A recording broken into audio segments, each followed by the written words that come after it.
Hi అండి, summer special మామిడికాయతో ఇలా ఒకసారి తురిమిన చట్నీ చేసుకోండి. దీనికి చాలా సింపుల్గా అయిపోతుంది ప్రాసెస్.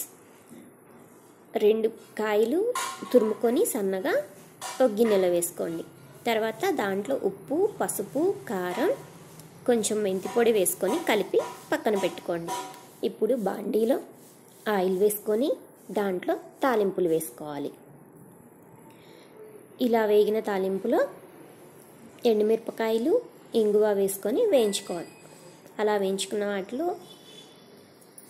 4 వెల్లిపాయలు వేసుకొని వేగిన తర్వాత తురుముకున్న మామిడికాయని అందులో వేసి 10 మినిట్స్ వేయించుకొని దించేసుకోవడమే. చాలా సింపుల్గా అయిపోతుంది. ఇది రైస్లోకి, కర్రీలోకి, బ్రెడ్లోకి కూడా చాలా బాగుంటుంది. ఇలా ట్రై చేయండి. ఇది 10 డేస్ దాకా బయట ఉంచినా ఉంటుంది. ఫ్రిడ్జ్లో